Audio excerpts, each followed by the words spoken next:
Okay, I gotta jump right in because I got a hard stop in about a half hour, so we're gonna make this work. If you have not had our first class this week on participles, just know that we're gonna cover this more in depth in class. But if you have, reminder that we are doing two participles this week. We're doing the present active participle, that's the ing participle, and then we're doing perfect passive, which is the ed. Okay? So we talked in class about how to make both these participles, starting with present active, right? The rule is basically you replace the re with ns, right? So laudare becomes laudans, moere becomes moanes. The only time you gotta be a little bit more careful is when it's io, third io and fourth. So facio becomes facienes, audio becomes audienes. That's the nominative form, right? These are adjectives. Participles are adjectives. So if you're describing someone as praising, right, laudans, if they're nominative, you're good. You're good to go. But if you have to decline that word, if you have to change its case, just note that the genitive of ns is entis, right? So laudans, laudantis, moanes, moentis. Just like, hey Dante, just like dens, dentis, mons, montis, pons, pontis. There are a lot of words in Latin that follow this pattern. NS becomes NT in the stem. Perfect passive is the fourth principal part. Don't have to do anything, don't have to change it. It's already built into the vocabulary. So if you know your vocabulary, you know the fourth principal part. So if you describe something with that fourth principal part, right? Laudatus, right? That is something that someone or something that's been praised. Motus, something that's been moved. Scriptus, something that's been written. Factus, something that's been done. Auditus, something that's been heard. Okay? And again, those are just the fourth principal part. Don't make it up. It has to be the actual fourth principal part from the vocabulary. So the first chunk here, we're just forming and translating each participle. So I've done the first one for us. Present active from ago, agere, right? So we take agere, chop off the re, make it ns, right? So agere becomes agains, which is doing. And then perfect passive, which is just the fourth principal part. Actus, something that's done, right? Something that's been done. Okay, so we're going to go down the line with these. And, oh yeah, we should have no problem doing this worksheet. The other one takes a little bit longer, so we should be good to go. So I love some audience participation. I know Dante is here, and I know that Dante is very well versed in his present active and perfect passive participles. But if there is anyone else who's lingering in the chat, feel free to throw something in there. So the verb clamo, clamare means to shout. So the present active participle, and I think I can make these a little bit bigger here. Let's try to, yeah, that should be good. So because it's first conjugation, we have clamans. That is someone who is shouting. Oops. There we go. And we have clamatus, fourth PP. My bolds are all off. Clamatus is something that's been shouted, an exclamation, maybe. So clamans from the second principal part, clamatus, the fourth principal part. Interficio is the verb to kill. So because it's interficio, we have to be careful here. Interficienes. That is someone who is killing. And perfect passive, interfactus.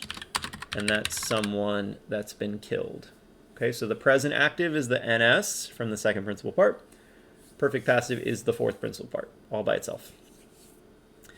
Ferio, ferire is to strike. So ferienes is someone who is striking, right, hitting something. And feritus is someone or something that's been struck. not striked, because that's not English. English is weird sometimes. Ferianes is someone who's striking. Feritas is someone or something that's been struck. Terreo, terrere, that's the verb to frighten, to scare. So terrains is someone who is scaring. And territus is someone that's been scared. Compono means literally to put together. Pono means to put. Anytime you put com or con on the front of something, it means with or together, complete. So componens is somebody who is, we could say, putting together or composing would be to use the English. Oh my goodness. Let's do composing. Yeah, do we like composing? Putting together. Let's go with putting together. Why not? We'll make it literal. Components is putting together. And then the perfect passive, which is the fourth principal part, would be compositus, which is something that's been put together. So components is someone who's putting stuff together. If you think about your components, right? Your components are the things that you combine. Your composition is your finished product. And then last but not least, we have kokwo, kokora. So that's the verb to cook. So kokwens, that is someone who is cooking. And koktus is something that's been cooked. Right? So simply putting these participles together is just a mechanical task, right? It's something that you practice enough times and hopefully it sticks with you. We will certainly do quite a bit of practice with this as the time goes on. Anybody other than Dante in the chat? Dante, you still there?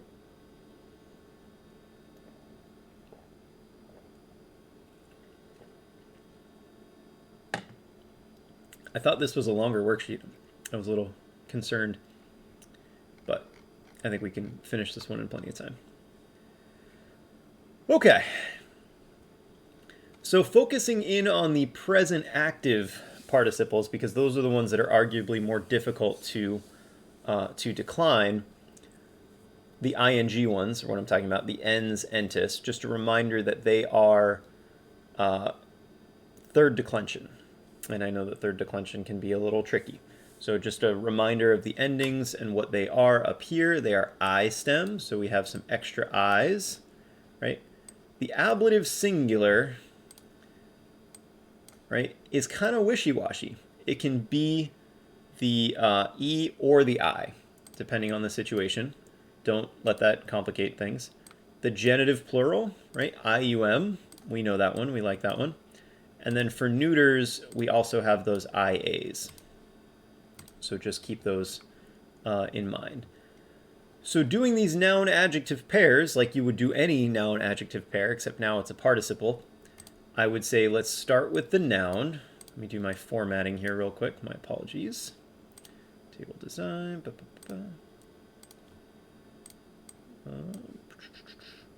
So we're looking at the noun first, right? The noun is regina, reginae. That is a first declension noun. Life is good. Okay. Regina. We'll make all of these bold as well. So regina, reginae, reginae, reginam, regina. And then our plurals, reginae, reginarum, reginis, reginas, reginis. Okay. This is the trickier part because I'm not going to give you the participle. I'm going to give you the verb. And you got to make the participle and then decline it. So rego, regere is the verb to rule. but I want you to make it the ruling queen. So how do I take this verb, rego, regere, and change it to this form, ruling?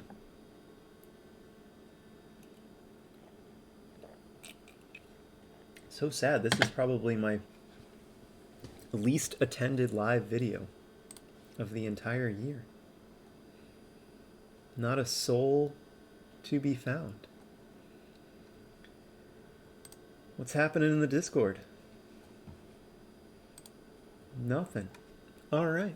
I'll do it myself. No big deal. So I need the present active participle. I get that by taking off the RE and replacing it with NS. So regains would be my nominative. Regentis is my genitive. To decline these words, you're going to have your third declension pattern. So regains, regentis, regenti, which it's going to try to autocorrect you, so be careful. Regentem. And then regenti could also be regente. A little bit of choice there for ablative singular. For the plural, we're going to have regentes, which I can almost guarantee it's going to try to autocorrect on me. It did not, probably because of the long mark. It's going to autocorrect because a regent, R-E-G-E-N-T, is an English word, and it means the ruling person. The ruler of a country is the regent, right from this participle. So regentes, regentium, regentibus, regentes, and regentibus. Okay? Don't lose that NT. Right? It is part of the stem. Right? It's part of the word. So it's going to be part of all of those different forms to show that it's the ing. Okay? The capturing soldier, the soldier who is capturing someone or capturing something, depending on the situation, right? Start with the soldier, right? Start with the noun because the noun is just going to do what the noun's going to do. This noun is miles, militis, which means it's third declension, militi, militem, milite, milites, militum, militibus, milites, and militibus. Noun's going to do what the noun's going to do. The participle capturing, because it's the ing, we're going to take capio, capere, right? And be careful because it's capio. So that means my participle is going to be capiens. Okay, I-E-N-S, because it's capio. So capiens, capientis, capienti, capientem, and capienti, or capienta for the ablative singular. Capientes, capientium, that IUM is non-negotiable. Capientibus, capientes, and capientibus. So they both happen to be third declension, so a lot of overlap with the endings. That will, of course, happen. And then finally, that leaves us with our sentence. So we're always going to have some sentences now, so don't be shocked. We do a little bit of labeling. This is non-negotiable on homework, guys. Some of you were pretty lazy on your labeling last week's homework, so please make sure you add this. Marcus is my subject. He is nominative. Zoom in on this a little bit. He is in the nominative case. An awem in the accusative case. An awis is a bird. In foro romano, that's in the ablative case. In foro romano, in the Roman form. Canentem. So that is accusative, and that's one of our present active participles. Okay, the star of the show this week. Audire is an infinitive. And then non potest is our verb here at the end. So when we are translating, we always have to follow the rules of English. Subject, verb, then everything else. So the subject of this sentence is Marcos, because he's in the nominative case. And our verb is non potest. Marcos potest would be Marcus is able. Marcos non potest, Marcus is not able.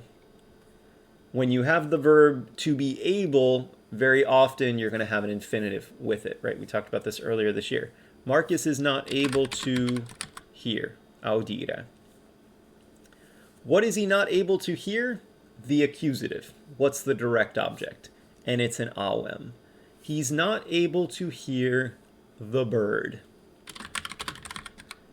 That bird is being described by the word canentem. So that's not a regular bird. That is a singing bird. So he's not able to hear the singing bird, or as we said in class, he's not able to hear the bird singing. So feel free to put the noun first and then put the adjective. He's not able to hear the bird singing in foro romano, in the Roman forum. And notice the order. We have the bird here, we have singing here, and then in the middle, we have the Roman forum. So this is to kind of keep it as a nice, neat little package. Marcus cannot hear the bird that is singing in the Roman forum. The singing in the Roman forum bird would not sound great. So we put it after. Hear the bird singing in the Roman forum. Or hear the bird that was singing in the Roman forum. That is singing in the Roman forum, I should say. And that's what we got. So obviously this is week 1 of participles. We are going to practice. So please come to class on Thursday with questions. Or Wednesday if you haven't had class yet. And we'll talk more about this then. All right, guys. Short one today. See ya.